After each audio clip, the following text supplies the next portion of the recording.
Please give an energetic and warm welcome to the one and only Kapil Sharma.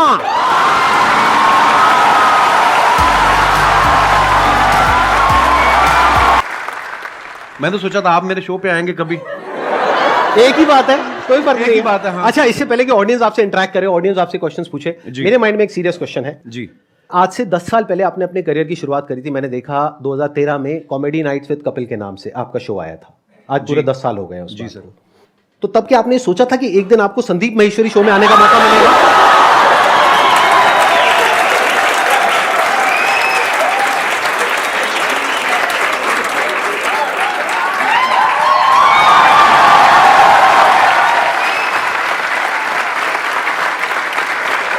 मैं sir आपके videos देखता रहता हूँ, बहुत अच्छा बोलते हैं आप और बहुत बहुत अच्छा मोटिवेट करते हैं स्टूडेंट्स को, यंगस्टर्स को। मुझे बड़ा अच्छा लगता है और मैंने 3 महीने के लिए अपना शो बनाया था, पता नहीं चला कब 10 साल हो गए।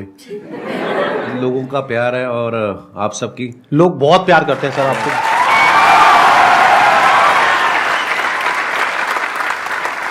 चलिए Q&A सेशन शुरू करते हैं। सर आपसे एक्चुअली एक रिक्वेस्ट है कि आप मोटिवेशनल मंच पे आए हैं तो कॉमेडी के वे में थोड़ा मोटिवेट कर सकते हैं।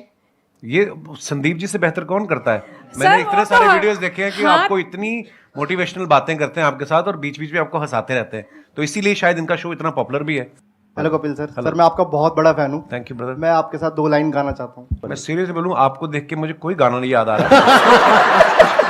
सर मेरे को आ रहा है सर, आपको देख के गाना याद। प्लीज आप शुरू करिए। गुलाबी हाय आंखें हाय। जो तेरी देखी, शराबी ये दिल हो गया, संभालो मुझको ओ मेरे यारो, संभलना मुश्किल हो गया। गुलाबी आंखें जो तेरी देखी, शराबी ये दिल हो गया। वाह, बड़े एनर्जी यार, क्या बात है। बहुत बढ़िया। सर मैं बहुत ज्यादा बोलती हूँ, बहुत ज्यादा, हद से ज्यादा बोलती हूँ। भगवान उसका भला करे जिससे आपकी शादी होगी।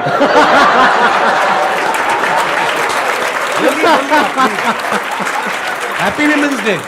Thank you sir, thank you so much. मेरे को ये पूछना है सर, गुड लिसनर कैसे बन सकती हूँ मैं? चुप रह के।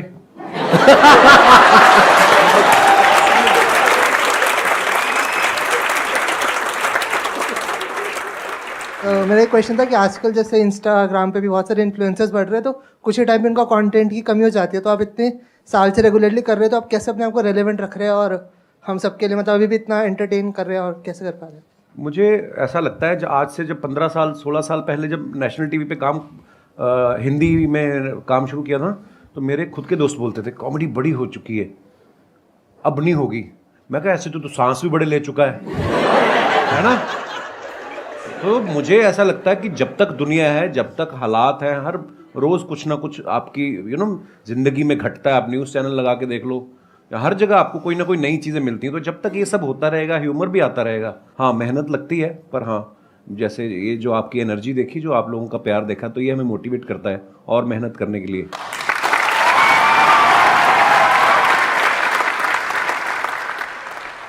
मैं आप दोनों से जानना चाहता हूँ, क्या आपने जो सोचा था, जो मैं इस प्लेटफॉर्म पे यहाँ तक पहुँच जाऊँगा तो मैं ये कर सकता हूँ, ये कर सकता हूँ, ऐसा होगा वैसा होगा, क्या आज वैसा हो रहा है? मुझे लगता है बिल्कुल वैसा हुआ है और शायद उससे कहीं ज़्यादा हुआ है। मैं बड़ा फॉर्चुनेट हूँ, मैं बड़ा ब्लेस्ड हूँ और मुझे ऐसा लगता है कि जितना सोच के आए थे उससे कहीं ज़्यादा मिला है। पर हाँ, वो मेहनत करते रहना चाहिए आपको, क्योंकि उसका कोई अल्टरनेट नहीं है। आज भी मैं अपने शो के लिए उतनी ही मेहनत करता हूँ, आज भी मैं अपनी टीम के साथ बैठता हूँ। मुझे तो ऐसा लग रहा है कि जो मैंने सोचा था शायद उससे ज़्यादा ही हो रहा है।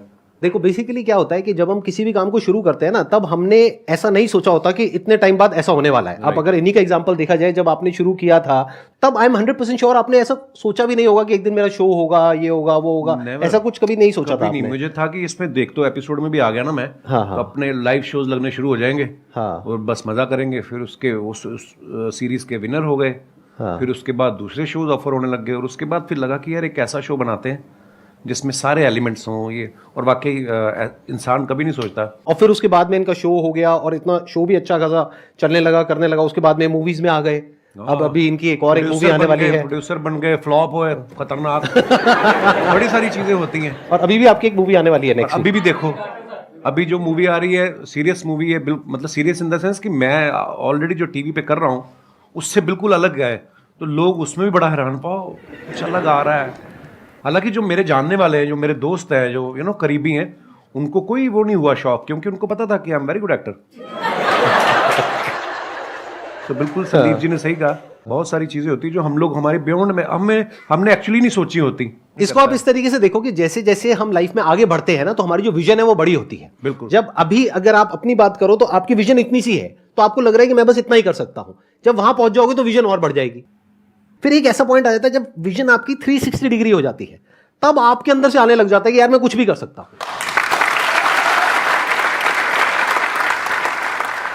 मजा आना चाहिए, मुझे ऐसा लगता है, जो मैंने देखा कि अब मजा आ रहा तो फिर जिंदगी पता नहीं चलती। 10 साल मेरे कब निकले ये वाले, जब ये शो शुरू किया मुझे जेन्युइनली नहीं पता चला। मैं शादी करना भूल गया था बीच में, फिर मेरे को किसी ने याद किया, बोला कि तुम शादी कर लो, 36 के हो गए हो, 40 के बाद मतलब फिर काम खराब हो जाता है। फिर मैं यार शादी, आपने कोशिश तो बहुत करी थी अपने शो में जी, वो पत्ता सीधा पड़ा नहीं। नहीं वो मुझे लगता था कि वो अब ये आ रही है अगले हफ्ते हीरोइन, इससे बात बन जाएगी। हाँ, वो प्रमोशन करके निकल जाती थी, फिर मिलती नहीं थी। ये बात आपको थोड़ा लेट समझ आई कि वो अपने प्रमोशन के लिए आ रही है। आप अपनी प्रमोशन करते थे, बात बनी नहीं। चलो कोई नहीं, लेकिन आई थिंक आपका भी जो रिलेशनशिप है, अगर एक बार हम थोड़ा सा ऑफ ट्रैक जाए जी, तो बहुत पुराना रिलेशन है आपका गिन्नी के साथ। हाँ हाँ, ऑफ कोर्स। मैं कॉलेज में पढ़ता था, जब मैं पोस्ट ग्रेजुएशन के लिए एडमिशन लिया अमृतसर से जलंधर, तो हमारे यूथ फेस्टिवल जैसे होते हैं, है ना, यूनिवर्सिटी के इंटर कॉलेज कंपटीशन। तो मैं अपने कॉलेज में पढ़ रहा था, और गर्ल्स कॉलेज का अलग से कंपटीशन होता था, बॉयज़ का अलग से होता था। उसके बाद जो विनर होते थे दो, फिर वो बॉयज़ और गर्ल्स का कंबाइंड फाइनल में होता था। उस तरफ से गिन्नी फर्स्ट आ गई, बॉयज़ वाले में मैं आ गया। फिर फाइनल में जब आमने सामने हुए, वही एक दिन था जिसमें मैं जीता, उसके बाद गिन्नी जीतती आ रही है। और कंपटीशन क्या था सर? थिएटर कैटेगरी, मतलब बहुत सारी कैटेगरी होती है, फाइन आर्ट्स होता है, म्यूजिक होता है, आप किसमें थे? आप कौन सी कैटेगरी? मैं थिएटर में था। थिएटर और थिएटर में होता है one act play, skit, histrionics, mime, fancy dress. अच्छा, तो शुरू से ही आपको शौक रहा है थिएटर का, म्यूजिक का, इन सब चीजों का? जी। और वो जो आपकी वाइफ है वो किस कैटेगरी में थी? वो थिएटर में ही थी, और वो फोक डांस में भी थी। हाँ, गिद्दा बड़ा अच्छा डालती थी, अब तो मुझे नहीं चाहती है, पर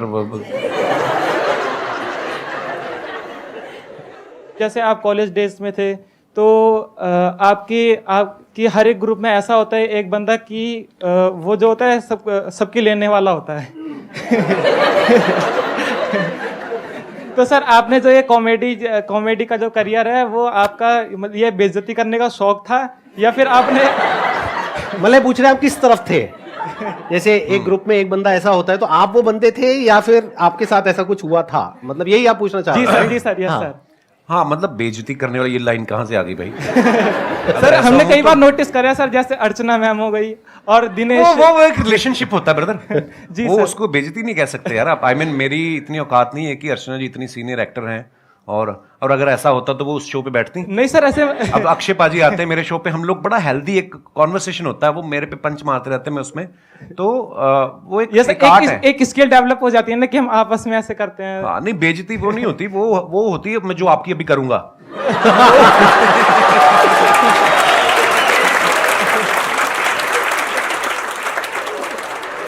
मैं स्कूल में ऐसा नहीं था, बिल्कुल कॉलेज में भी ऐसा नहीं था।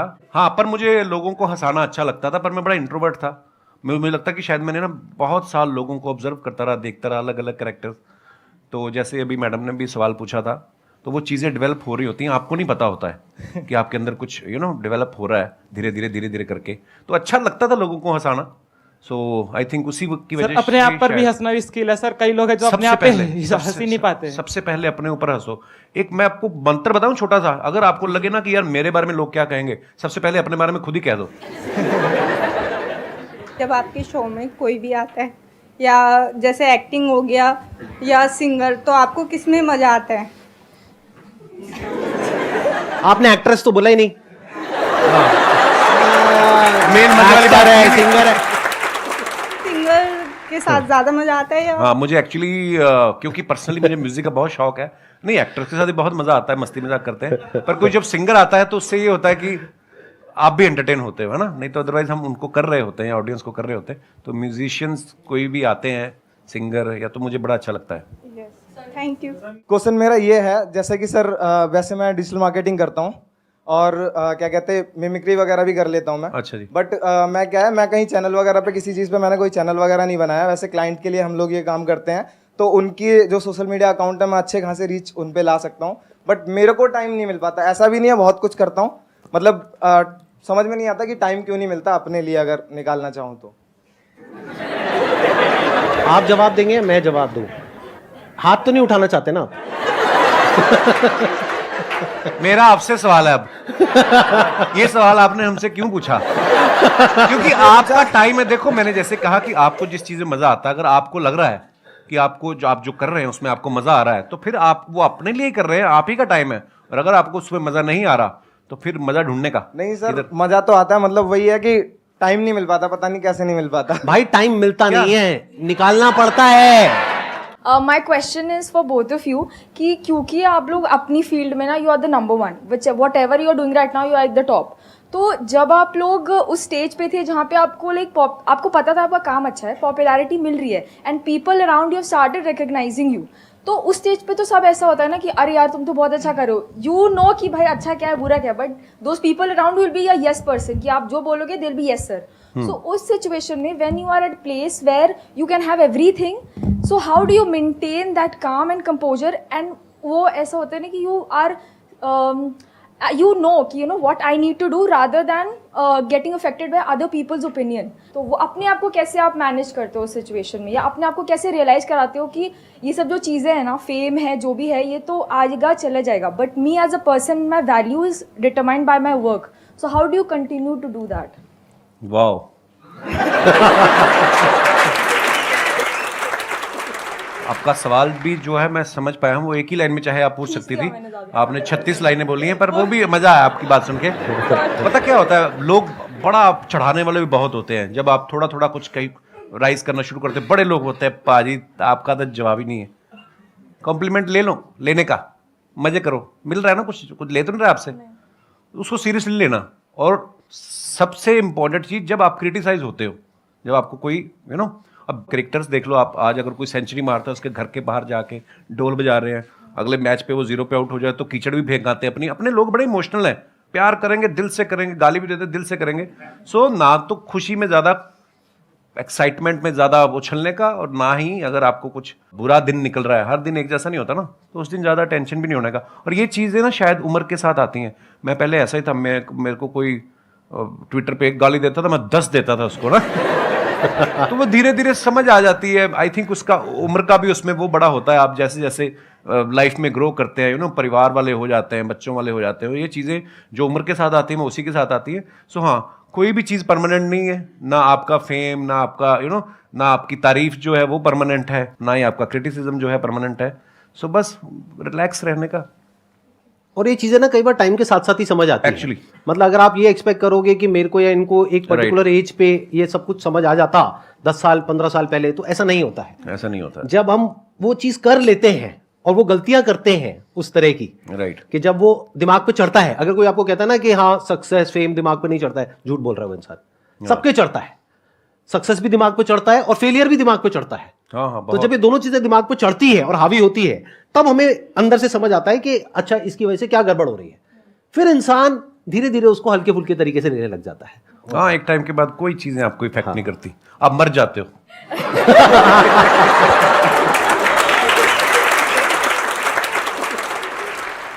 मेरा एक ही क्वेश्चन है, हम खुद का बिजनेस कर रहे हैं, कुछ भी कर रहे हैं, हम कैसे टीम बिल्ड करें, उनके अंदर कैसे लॉयल्टी लेके आए, हम कैसे पता करें उनके दिल के अंदर हमारे लिए मतलब बहुत ज़्यादा लॉयल्टी है, मतलब समर्पण है हमारी कंपनी के लिए, हमारे लिए, हमारे टीम मेंबर के लिए। It's a good question. और ये हम सिर्फ टीम पे नहीं लगा सकते इस फंडे को, हम दोस्ती पे भी लगा सकते हैं, बिल्कुल, फ्रेंडशिप पे भी लगा सकते हैं, रिलेशनशिप बोल सकते हैं, any kind of a relationship, that could be a professional relationship और अ पर्सनल रिलेशनशिप। तो कोई भी रिलेशनशिप हो किसी भी तरीके की, उसको स्ट्रांग कैसे किया जाता है। देखो, सामने वाले के मन में क्या चल रहा है ये तो आप कभी भी नहीं जान पाओगे। अगर आपको ऐसी कोई शक्ति मिल जाए तो तुम बिजनेस छोड़ के तुम तो लड़कियों के पीछे लग जाओगे कि मुझे तो पता है इसके दिमाग में क्या चल रहा है। सो देखो, ये शक्तियाँ तो मुझे नहीं पता कहाँ से आती हैं, हाँ, लेकिन आपको कहीं ना कहीं अंदर से पता चल जाता है कि कौन मेरे लिए अच्छा सोच रहा है। अच्छा, ऐसा भी नहीं है कि जो आज आपके लिए अच्छा है वो आज से 5 साल बाद हो सकता है उसके मायने बदल जाएं, उसकी आपसे एक्सपेक्टेशन अलग हो जाएं। जो मेरे भी बहुत ऐसे मेरे दोस्त हैं, आज भी मेरे वही दोस्त हैं स्कूल कॉलेज के, पर कई दोस्त ऐसा भी होता है कि वो आपसे कुछ और उम्मीद करने लग जाते हैं। यू नो, समय बहुत बड़ी चीज़ है, समय के हिसाब से आपके विचार भी बदलते हैं, सब कुछ होता है। पर हाँ, अगर आपको ये जानना है कि ये मेरे लिए कितना लॉयल है तो ये सोचना छोड़ दो, आप अपना 100% उसको दे दो। जब वो देखेगा कि आप उसको कितनी मोहब्बत से इसको ट्रीट कर रहे हो तो वो सेम शायद बदले में आपको ऐसा मिलेगा। तो इसको हम पढ़ते भी आए हैं कि आपके ही कर्म आपके आगे आते हैं। मुझे ऐसा लगता है आप जब अपना 100% देते हो किसी को विदाउट एनी एक्सपेक्टेशन, आपके अंडर जो काम करते हैं जो भी, उनको अगर आप बहुत मोहब्बत देंगे तो शायद वो भी आपके लिए लॉयल ही होंगे। मेरा अपना टेक ये है कि अच्छे टाइम में कभी भी एक रिलेशनशिप की पहचान नहीं होती है। एक्चुअली अच्छे टाइम में तो सब अच्छे हैं, दोस्त भी अच्छे हैं, रिश्तेदार भी अच्छे हैं, टीम वाले भी अच्छे हैं, सब कुछ अच्छे हैं। जब बुरा टाइम आता है तब क्या आप उसके साथ में खड़े हो या नहीं खड़े हो, और पूरे दिल से, उससे रिलेशन पक्का हो जाता है।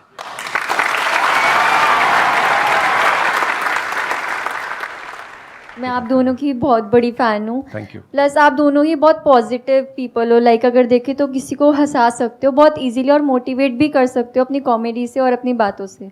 सब अग्री करेंगे कि हम कोई भी काम स्टार्ट करते हैं तो हम बहुत इम्पेशेंट हो जाते हैं उस चीज़ को लेके।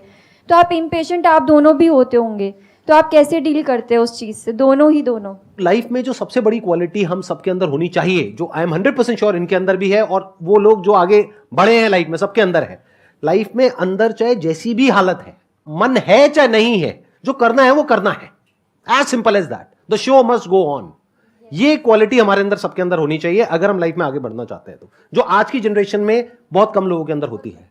हम क्या सोचते हैं, काम को शुरू करते हैं, रिजल्ट नहीं आया, छोड़ो बेकार है, फिर किया नहीं आया, बेकार है। बेकार है क्या होता है, करना है तो करना है ना। आगे सर आपकी बारी। सेम। थैंक यू, मुझे पता था ऐसे ही कुछ आने वाला है यहाँ से। Thank you so much sir यहाँ पर आने के लिए। Thank you. मुझे बहुत मजा आया आपसे मिल करके। Thank you, God bless you. बहुत बढ़िया।